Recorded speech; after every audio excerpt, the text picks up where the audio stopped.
So Eddie Hearn announced a couple of days ago in an IFL interview that Anthony Joshua, he is going to come back in 2025. He expects Anthony Joshua to fight twice next year. Now, he's the two names he's mentioned obviously were Daniel Dubois. He obviously wants to rematch Dubois, and if Dubois was successful in beating Parker, it would still be for a world title because obviously Parker and Dubois are meeting on February 22nd. Now, another name he said, and obviously we kind of all know that this is the fight, even now that both guys have lost, it's still the fight that everyone in kind of the boxing establishment, boxing media wants, which is Anthony Joshua versus Tyson Fury.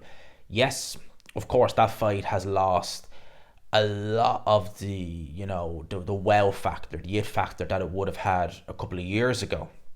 As I said, you talk 2021, I mean, that fight would have done numbers like you would not believe. Like, it would have done it would have been insane. If it had happened, say Joshua had beaten Dubois in September and say Fury had beaten Usyk last week, if they'd done it next year, then it wouldn't do quite as good as it would have done in 21, but it would have still done phenomenally big numbers as well. It would have been for undisputed, but of course, Daniel Dubois and Alexander Usyk, they flipped the script. They didn't have Fury versus Joshua for undisputed in mind, and they both defeated both guys. So obviously next year, that's kind of, and I think for Eddie Hearn, that's probably the fight he wants because it's probably still a bigger payday. Even though there'd be no world title on the line, it would still have, because Dubois versus Joshua 2 is going to be a hard sell to the casuals. It's going to be a really hard sell. World title fight, yeah, but I mean, as devastating fashion as the first fight was. I mean, the Andy Ruiz fight, that was easier to sell because you could just say, well, Joshua got caught, he dropped Ruiz, he got battered from pillar to post against Dubois from the first round on. So that's going to be a real hard sell to the casuals. Really, really hard. Whereas Fury, even coming in off the back of two losses to Alexander Usyk and one loss for Dubois, or for Joshua to Dubois, that's still an easier sell because I don't think the casual audience would really care. It'd just be, Joshua Fury, So that seems to be the road they're looking to go down. Now, Eddie Hearn did talk about Joshua maybe having a comeback fight in between. I said maybe someone like a Dylan White, someone like a Gerald Washington. You want to be really, really careful with Anthony Joshua, especially following on from that loss to Dubois. Look, it's been 5.5 years, and you could still argue he still has demons from that Ruiz loss, and he took a beating in that fight, but he didn't take nowhere near as much of a beating in that fight as he did against Dubois. So he's really going to need he's going to be jittery as hell when he comes back.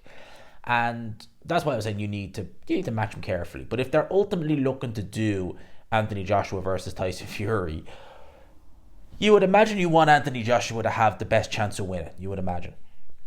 How would you give him the best chance of winning? Well, I wouldn't pick Anthony Joshua to beat Tyson Fury next year if they announced it. If the fight was announced for May, summertime, July, August, September, if they announced that fight, I would make Tyson Fury a resounding favourite in that fight. I would have him a monumental favourite in that fight.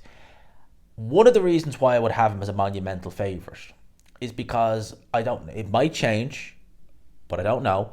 If Anthony Joshua is being trained by Ben Davidson, ain't no way he's going to beat Tyson Fury, in my opinion. When Anthony Joshua announced that he would be working with Ben Davidson, which is around about this time last year, probably a little bit, but it's kind of November time last year, thereabouts. It was a bit of a shock for me because Anthony Joshua had gone through from trainer to trainer. He'd gone from McCracken to Garcia, which actually, looking back in hindsight, probably Garcia was the best fit for Anthony Joshua, or certainly he looked the best under him, and that was for the Alexander Usyk rematch.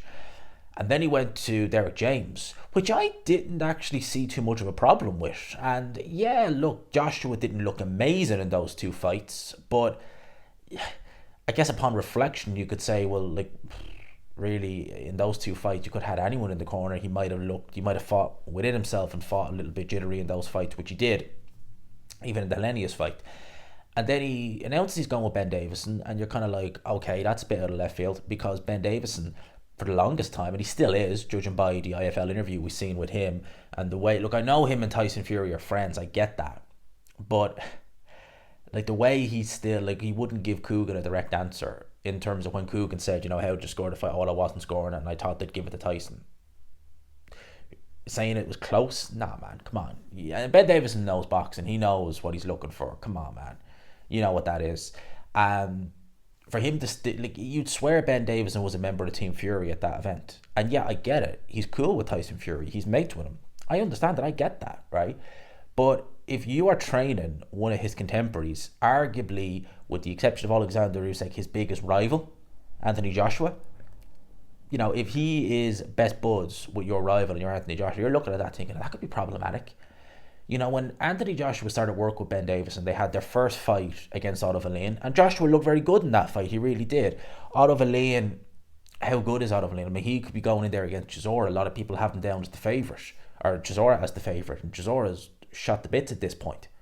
So how good really is Otto Wallin? Anthony Joshua knew Otto Wallin like the back of his hand.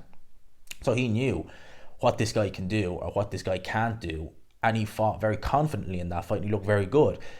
Who's to say if Derek James, if McCracken, Garcia was in the corner, he wouldn't have looked just as good against Otto Wallin? I mean, he's familiar with him at the end of the day. And then he goes and he knocks out Francis Ngannou, an MMA fighter. And Ben Davison, what's the thing you notice when Ben Davison started working with Anthony Joshua? It was always Alexander Usyk, Alexander Usyk, Alexander Usyk. With Ben Davison, when he started working with Joshua, it was just, now he beats Usyk. Now he's ready for Usyk. Now it's Alexander Usyk.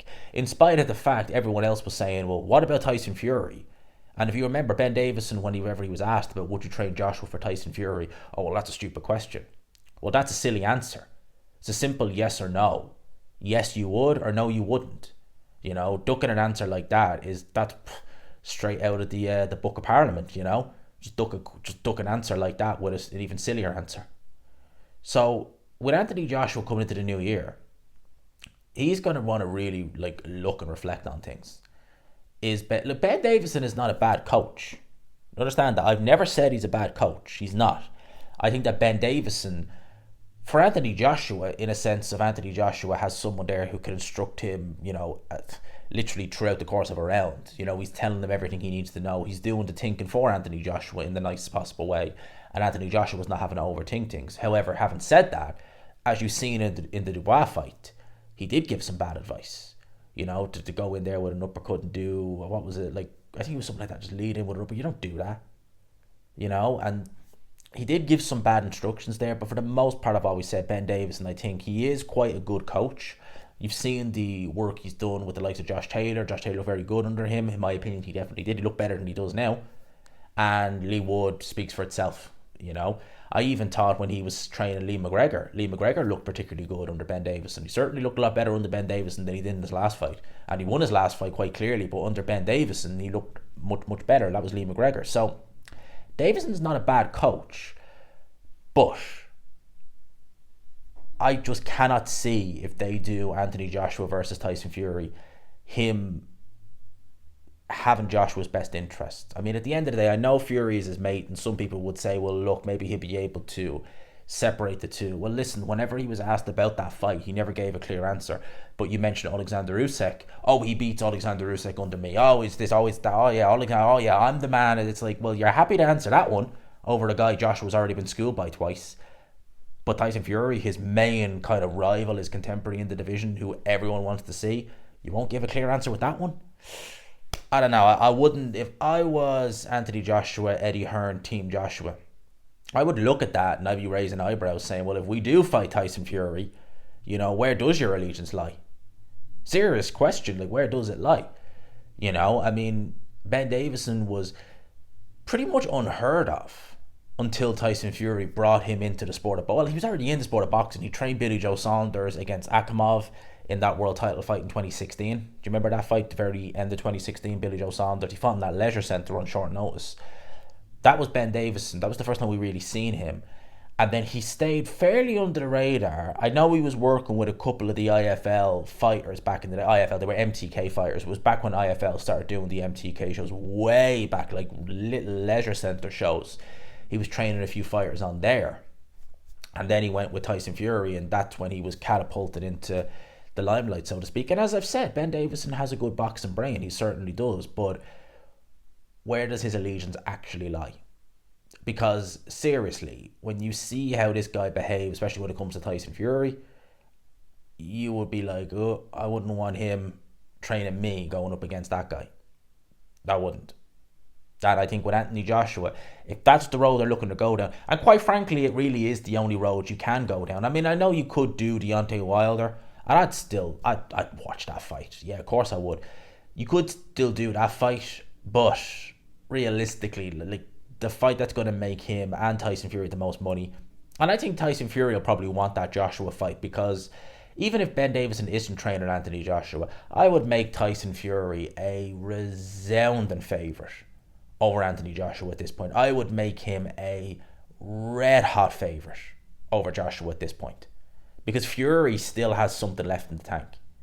Fury might have lost his last two fights. He took a beating in the first fight, definitely, but he didn't really take a beating in the second fight. He was just, outpointed, really. He was just outpointed. He wasn't beaten up the way he was in the first fight. And he was still quite good in the second fight. Made adjustments. He was able to hang with Alexander Usyk. He was. So I think there's still something left there. Anthony Joshua coming back from that beating he took against Dubois and Ruiz back in the tape, but that Dubois beating, yikes. And I'm telling you now, if he has a comeback fight and it's against a obscure opponent, a real comeback fight, like just say like a Gerald Washington or someone of that level, he is gonna look jittery as hell in there. I guarantee it. He probably win. Probably will. Probably win by knockout, but he will look gun shy and jittery as hell for the first couple of rounds in that comeback fight. I guarantee it. No matter who's training him. Let me know your thoughts in the comment section below. I'll leave it there. What do you think? Anthony Joshua, should he just get rid of Ben Davidson? And if so, who should he... At the end of the day, like, he's 35, 36 now. Like, he's not going to get any better. I would look at the coach who did the best with Joshua, and in my opinion, Garcia did the best. Out of all the coaches Joshua's had, and he's been going through them like, yeah, I'm not going to go there, but you know what I mean. He's been going through them pretty quickly. And I think Garcia did the best. James is a good coach. So we'll see what he does moving forward. But yeah, if he's going to fight Tyson Fury, I personally, if I was Team Joshua, I'd be looking at Ben Davidson and saying, you know him like the back of your hand, but how much are you really going to help us with this? So I'll leave it there. Hope you enjoyed it. Smash the like button if you could. Hit subscribe, of course, as always, if you haven't already. And until next time, people, peace.